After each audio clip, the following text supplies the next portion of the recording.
43 ইঞ্চি বডির কামিজ কাটিং করব। তো 43 ইঞ্চি বডি হবে 43 এবং লংও হবে 43 লংয়ের জন্য এখানে আমি 45 হাফ ইঞ্চি কাপড় নিয়েছি, 45 আর হাফ ইঞ্চি বাড়তি নিয়েছি।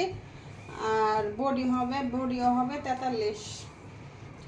তো 43 ইঞ্চি বডির জন্য এখানে আমি শোল্ডার নেব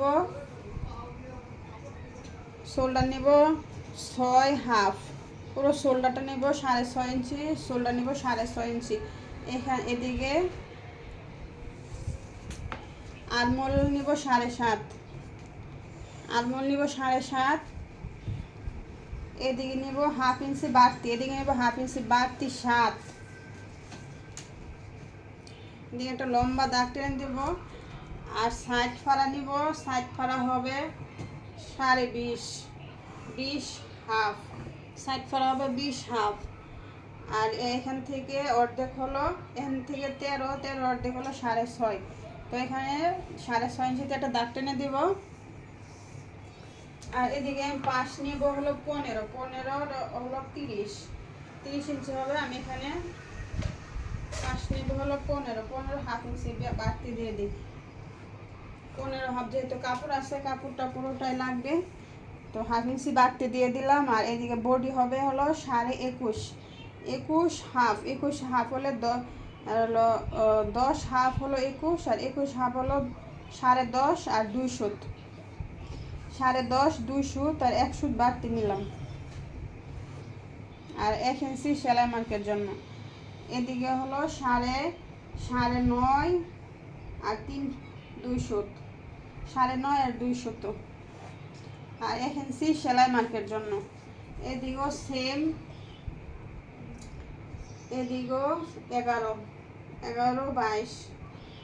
22 হলো 44, কমন হবে 44। তো 1 ইঞ্চি সেলাই মার্কের জন্য বাড়তি। তো এদিকে আমি শেপ কাট দিয়ে শেপ দিয়ে দিব।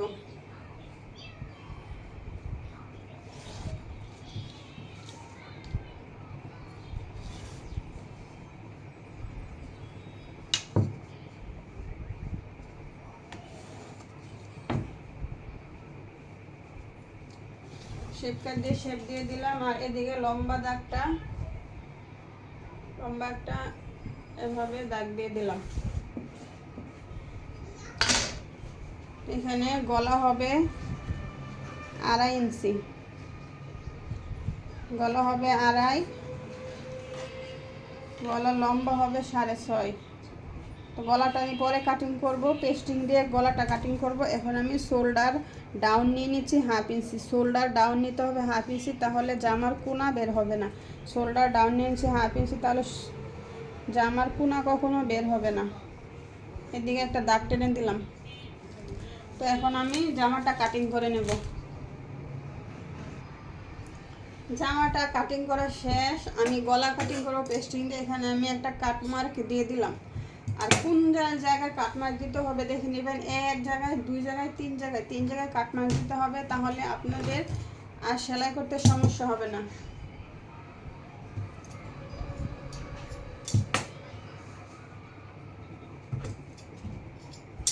তিন জায়গায় কাট মার্ক দিয়ে দিলাম। আর এই দাগ বরাবর এই পাশে একটা দাগ দিয়ে দিবেন। এই যে এই 2টা ভাঁজের শেষে এদিকে যে উল্টা পাশটা আছে জামার, এদিকে একটা দাগ দিয়ে দিবেন। আর এদিকে একটা দাগ দিয়ে দিবেন, দাগ বরাবর একটা দাগ দিয়ে এদিকেও শেপ কাট দিয়ে এভাবে শেপ দিয়ে দিবেন, শেপ কাট দিয়ে দাগ দিয়ে দিবেন।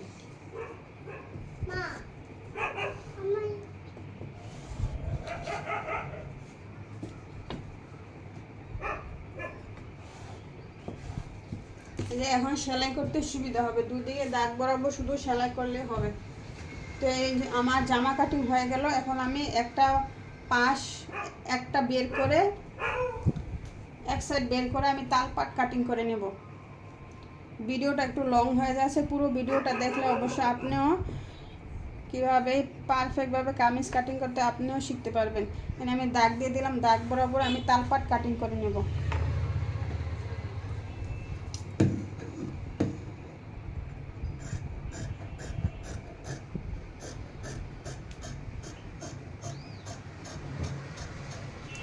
হয়ে গেল তালপাট কাটিং। অবশ্যই তালপাট কাটিং করতে হবে, তা না হলে জামার শেপ ঠিক থাকবে না।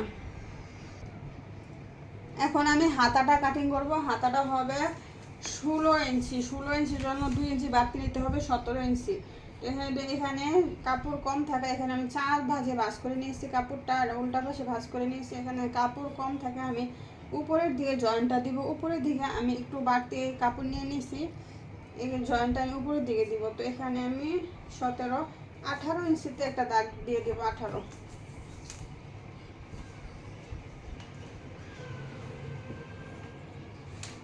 ইঞ্চি। আর এদিকে আমি ডাউন নেব 3 ইঞ্চি। 3 ইঞ্চি ডাউন নিলে, আর এদিকে নিব হলো আমি বডি, এদিকে নিব আমি 11 ইঞ্চি, এদিকে নিব 11 ইঞ্চি।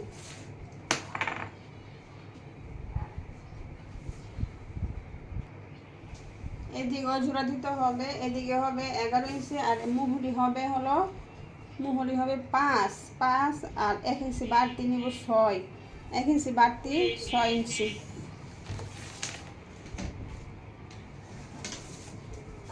শেপ কাট দিয়ে একটা দাগ দিয়ে দিব এভাবে।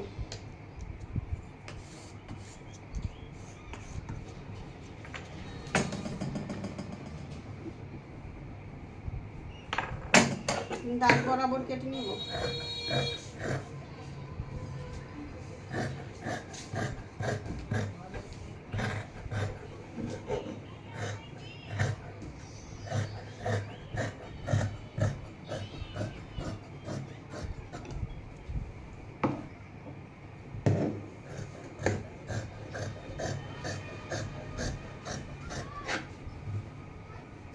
হাতাটা কাটিং করা শেষ।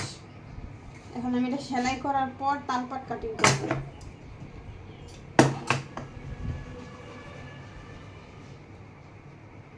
তো এই ছিল আমার কামিজ কাটিং ভিডিও। পরবর্তী ভিডিওতে আমি দেখাবো কিভাবে পেস্টিং দিয়ে গলাটা কাটিং করলাম এবং সেলাই ভিডিওটা।